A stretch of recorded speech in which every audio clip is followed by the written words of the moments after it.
Hello everybody. So welcome to the shop. So I've been working here in this garage essentially for pretty much about 4 or 5 years now, pretty much since 8th grade. And I think we'll make Excalibur out of this thin piece of cherry. Now with that being said, I'm going to draw it all out, measure it all out. Now this is just going to be the blade and tang. I'm not going to make the hilt or the handguard out of it, and even then I have to shape up. So pretty much just the blade and the tang is going to be made out of a wood similar to this. So I have access to numerous power tools. I have access to a miter saw, bandsaw, drill press, sanding drum, 2 sanding belts, a scroll saw, and a couple other stuff laying around. So let's get started. Let me draw everything up. So there we go. There's a little clip of me finishing the drawing on the blade. So I just finished drafting up King Arthur's sword Excalibur from the 2017 movie. Kind of hard to see. Let me get it closer. I have some photos that was posted on Instagram. So the blade does have a little bit of a, it turns into more of an acute angle at the bottom of the blade. So it goes up like this instead of just coming straight down. So on a straight board, it looks kind of weird when I get closer. So it looks kind of cockeyed because it is cockeyed. It's drawn cockeyed. With that being said, I'm going to use a bandsaw right here and cut it out. So yeah, if you're under 18, do this with adult supervision. The reason why they trust me to do it is because I've been working with this thing since I was 12. So yeah, if you're unexperienced, do not work on this alone. I'm only working on it because I understand the machine and I still have a fear of it, which is why I will never get too close to it. So yeah, just a tip. Always wear safety glasses too. So basically what I'm doing is, now that I've been able to section off parts of the blade that I didn't necessarily need because I had wood hanging over, I went back and I went around my line work so I had enough wood left over just in case I needed to give me some leg room so I could get a fine sanding down when I was done with it. And right now I'm starting to go down the side of the blade, but eventually you'll see the tip of the blade touch the wall because I'm running out of space. So right about... I stopped. I was smart before that. I wasn't that smart for the other side, though. I learned pretty quickly that because I have a size limitation, I had to go back and get it from the side. So I had a little piece sticking out. So what I did is I went to the side of that piece and cut it out. And then running it back to the other side of the blade, I was trying to get as far as I could, but couldn't get any further. So you can see me turning the blade and hitting it so that I get the little piece out. I do the exact same thing on the other side, but this entire time I'm trying to give myself some leg room. So yeah, like I said earlier, I'm trying to leave as much space as possible for me to work with, which is pretty close to the line work.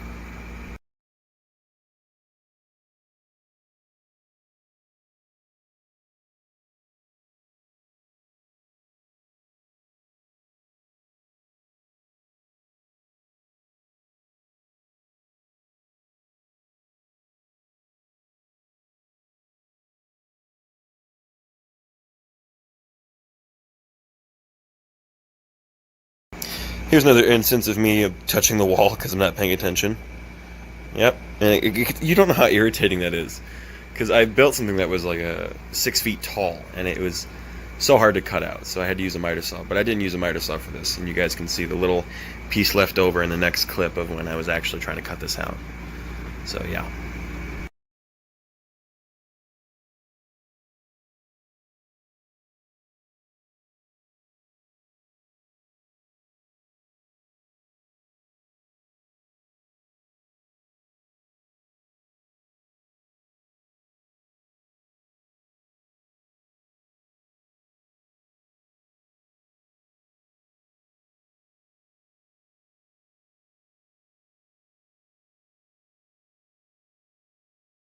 So that clip you guys saw, that was me getting a rough cut of the blade, pun intended. I got some sanding to do, which you guys can see. I left extra just in case I had some material that I need to take off. I know for a fact I have to do this with a much smaller blade, but that is going to be the part where the pommel will glue on. So I now have almost perfect measurements of where my hand goes and the actual size of the blade. So yeah, I got not maybe a couple more hours of work to do until this thing is done. So yeah, I'll come back to you when this is all sanded down. So here we go. I got my sanding done. I decided to leave the tang in place. There's a little bit of a curve on it, But yeah, the sanding's done on the blade. Now I just got to plane it out. What that means is I got to make it completely flat. You can see there's a bevel to the back. In fact, let me just straighten it this way. There's a lip on the edge right here, and it picks up in the center. So yeah, so 20 minutes more worth of work, and I got 2 more pieces to make. Let's see how that goes. So I've drawn out a tiny template for the cross guard or hand guard, whatever you want to call it.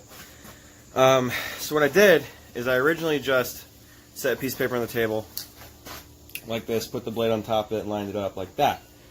That's pretty much how I drew it. What I did is I traced out where the edge of the blade was, or the handle was right there, and then I put a line on the opposite side of the tang like that. And what I did is I took scissors and cut it out. I folded a piece of paper in half, cut that side out, and then boom, double piece. So now what I can do is I can go in here, I can set this in the exact middle of it, and see if that's where I want it. And that's how it looks. So I got a big piece of pine I can cut this out of, which is good. And I'm going to do that. It's thicker than the blade by about 1/4 inch on each side, so we're good. So I traced that piece out, and I cut it out on that big piece of pine. So now what I get to do is I get to measure where exactly and how wide do I have to cut. So that middle piece right there is just a marker of where the center of the rectangle is going to be for the tang to fit through. So yeah, I got to make it fit so it just sits right underneath the hilt, or right underneath the edge of the blade, but goes a little bit over on a triangle. So I have to divot down a rectangle in the center of the top of the handguard. So, yep. So this clip is me drilling out the cavity for when the tang will slide through. And what I'm doing is I'm using a small drill bit at first, and then I'm going to progress my way up to a larger one. It's about the width of a pen. I didn't check the measurement on it. I literally put a pen up to the tang, and it was perfect width, and then I took the pen up to a drill bit. And yeah, very, very technical speak, you know, 100%. Definitely not making up as I go. One thing I wanted to add, I didn't wear safety glasses for this, so don't do what I do. Just another one of those moments where I'm not paying attention to what I'm doing. And it's not really safe to use an angled piece and drill straight down as well. But I've done it before, and I was confident in my abilities, but you can still see there's some movement. It requires a lot of pressure down on the right side, but usually do it with a clamp. In this clip, I'm taking it through a planer, or not a planer, sorry, a drum sander, and what it's doing is pretty much just a big rolling sanding, roll, and it's pushing it through the other side, kind of like a planer does, but it's a lot smaller. I run it through a couple times trying to get a perfect size and make it all leveled out, because the blade had a bevel on it, which was very irritating to work with.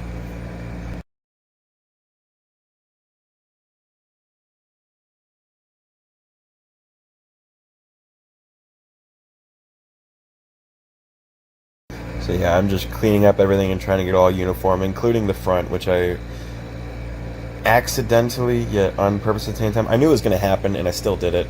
I removed the runic artwork on the top of the blade, which was slightly irritating, but I'm going to repaint it a bit eventually, so it didn't really affect anything.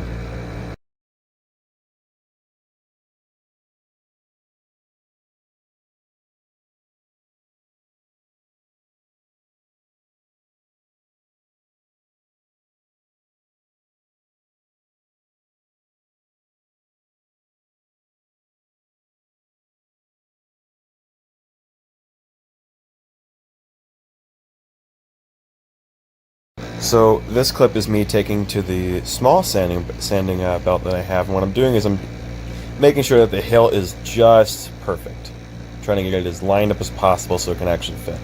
And I did, which is really nice. It's so satisfying to watch it here.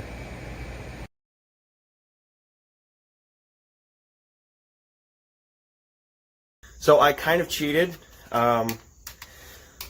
I did drill this out so that I can put the tang through it. The difference is, instead of just a flat bottom of the blade and dremeling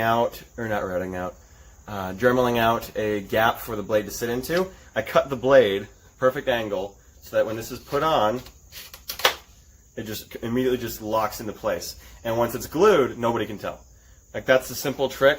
And if you're working with wood, obviously, I don't know, it doesn't really work like that with metal. But yeah, now I have the handle started, I sanded all the drawing off so I can get the blade perfect, which you guys saw a clip of.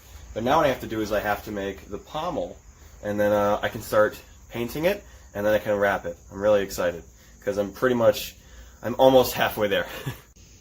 And here's my pommel piece. It's just another one of the pieces of pine. It's the same wood that came from this, actually the same block. And what I'm going to do is I'm going to cut out a section of this and then insert a quartz in it like in the actual movie. But I'm going to do that after I paint it. So I'm going to divot out a section, and then once I'm done, I'll be able to figure out how I'm going to put that on there. It's most likely going to be either epoxy or I might cut out a little groove. I don't know. I'll figure something out. But eventually that'll get stuck on there. But that's pretty much all the work I can do right now. So I'm going to be honest. I forgot to record some things. First thing I forgot to record was I cut the divot out of the pommel. The second thing I forgot to record was I painted both the pommel and the handguard and the blade. So the pommel and the handguard, as of right now, are just dark gray hammered Rustoleum. And then the blade is silver metallic finish from the Rustoleum as well. So I put 2 or 3 coats. Originally it was a light gray hammered on the sword blade, and then I put some metal finish on it. I'm not done painting the blade. I got a lot of work to do. But when I said I was going to put a quartz in the pommel piece, I thought about it. I tried it. It didn't really work out well, and it was not the safest option. I'm not going to go into depth on that one. The other thing I thought about was, you know those souvenir rocks? You can get like the little bag filled with gems, and you can get them for like $2 or whatever at a random souvenir shop. I have a bag of those. And I have crushed them up before. Like I have a druid staff that I made that I crushed those gemstones with. And what I did is I'm thinking about either gluing this down and putting the little pieces of the busted gems into it, or I could do another safer option and do what I did with my infinity gauntlet. What I did with that is I took tin foil and I laid it flat, and in that case I colored it, and the hot glue held to the tin foil and it would reflect light. So I'm considering trying out the tin foil for now, and then if I don't like it, I will put into more effort and crush the gems, which takes a little bit of cleanup. You're going to need some sort of cloth over it. There's a safe way to do it. What you do is you have either a metal dish, or I put it on a concrete floor with a dustpan underneath it, like a metal, like steel dustpan, or some sort of metal dustpan that's big enough, and I put it down on the floor, and then I take the quartz, or the gem, or whatever, I lay it down, then I put a cloth over it, and I swing down as hard as I can, and it will keep it underneath the cloth. And then I have plenty of bits to use. That's one way to do it, but I'm probably going to try the tin foil first.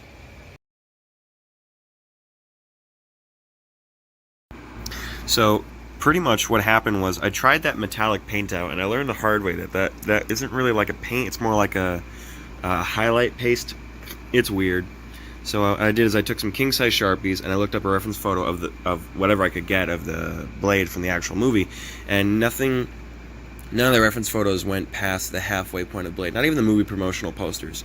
And even if I tried zooming in on the full-size blade, a lot of the times it was too grainy. So what I did is I looked up some other reference photos of a regular steel, not the movie kind, and the regular Damascus steel pattern, I mean, and I ended up just pretty much doing it by hand. So yeah, for about an hour and a half I did it all by hand with a marker. So I finished the blade, or at least the beginning of the blade. If I can get a light on, there we go. So yeah, what I did is I took a king-size Sharpie. I learned the hard way that that paint I was talking about didn't work, and you can see that the only paint that really stuck was in the center. So I took a king-size Sharpie and I did all the Damascus patterning by hand to my best ability, and then eventually just ad-libbed for the back of it. It was all just original from that part on. So what now I'm going to do is I'm going to take it outside and I'm going to lightly coat the blade, very lightly, just so it dulls the black, because that's a very strong etching. I want to lighten it up so it's not too strong on the eye. It doesn't take away all the detail, but just lighten it up so it doesn't look like it's been drawn on, just so it reflects and is. I just want to put a little coat and see what it looks like, and if I don't like it, I can retrace everything. So now what I did, this is the first time my camera's been angled this way. I did that light coat, which dulled out a lot, and then I traced over with a thinner Sharpie, the king size, so there's all the little etchings behind it, and then there's some new ones on top of it, which in some cases looks really good, and in other cases doesn't look so good. But I like how it turned out. So yeah, let's start putting it together. Or no, we have to start putting a little bit of gold on the hilt and pommel before we do anything. So what I did is I took the handguard and the pommel piece, and in certain light it looks gray, in certain light it looks yellow, or gold. I'm happy with this because I used King's Gold Craft Smart paint, and what I did is I put some on a tab and then just basically dry brushed a light coat of it. So it originally was that dark gray color, and in some light it's gray, like right there. I like it. It's cool. And I did the exact same thing with the pommel. So now it's time to put stuff together, and for the leather of the handle I have a old leather coat that I could cut up in numerous projects. So I'm going to cut that up, and then I'm going to wrap that around the handle, and then I have some leather strap that wraps around it too. We'll see if I have enough of that. So I'll do a time lapse of that as well. So this clip is me. What I did is I hot glued the handguard to the hilt, and I put it right in the bottom of the joint, and I didn't put it all the way down yet, so I could push it down and it would sink in, and I let it sit for a bit, and then I pushed it up. So then what ended up happening was I went and I tried to grab I went and cut that leather coat out so I could actually put the leather on the handle. So what I did is I was talking about the meantime. I use hot glue from a lot of my projects. It's pretty much the backbone of everything I've built. So yeah, most of my projects have it in some way, shape, or form. Most. So eventually I come back. The hot glue was done, and I got the leather one. I started immediately just wrapping it. I didn't even bother measuring it. I just wrapped it because I was guessing how much leather I would need, and I decided just to glue it on there, and I just pretty much put glue on one side and then used a lot of pressure and wrapped it to my best ability. And then what I did is when I got it to the other side where it was originally glued, I just glued on top of that one. And I actually ran out because I used so much on the one side to hold it. So I just put another on the top and pulled it as tight as I could, and then wrapped it underneath. And then from here on out, it's just a bunch of nitpicking of what leather is excess, and what can I cut off, and what can I safely keep. And the rest is just trying to keep it all uniform and flat, which there's some stuff left over, but it's okay. Basically what ended up happening was I had one side that was pretty rough, and I was meaning to glue that first, but I didn't. So I kind of glued it in reverse, but if I take the leather off now, it will ruin it, and I don't want to ruin such a nice piece. So yeah. This time lapse only goes to about when I finished the wrapping and putting the pommel on. I didn't get to the leather wrap, like the little X cross pattern that comes off with the leather strings. So yeah, this is when I started gluing in the bottom of the leather, try and wrap it completely. And the time lapse make it look like I'm just moving really quickly. It's only twice the regular video speed, so yeah. I love how this build is turning out. It's not one of my best swords, but it's going to be one of my favorites. Hopefully I can compare this to the Sword of Kings that I'm done, but I'm starting to look at the sword now while the glue is drying and not paying attention to the fact that there's hot glue dripping on me. And I actually get burned in one of these points. So I believe it's coming up. It gets all over my thumb, but oh god, I got it. There we go. Okay, we're getting onto the pommel now. I was kind of worried that I wouldn't be in frame. And what I did is there's a little crevice that I cut out, and I glued it right to the bottom of the hilt, and then I had to push the leather around it. So there's some fighting I had to do with trying to get the leather to wrap around the edge of the pommel. So that was another couple minutes or so of me being frustrated. And there's a good view of the pommel not being in frame, because I'm not paying attention to the camera at all, and I realize that now, but I can't go back and refilm it. So yeah. Pretty much just got it all put together except that leather strap that goes around. So it is currently 11:30. I've been working on this thing since 3:30. I've been working on it for 8 hours non-stop, and I have to edit the video, which is going to take another 40 minutes, and then upload time, but whatever. Yeah, I will post a video tomorrow, hopefully, of the final product. But this was how I made it. Now, if you enjoyed the video, please leave a like and subscribe today. And make sure you click the bell icon to receive notifications every upload. Good night, everybody.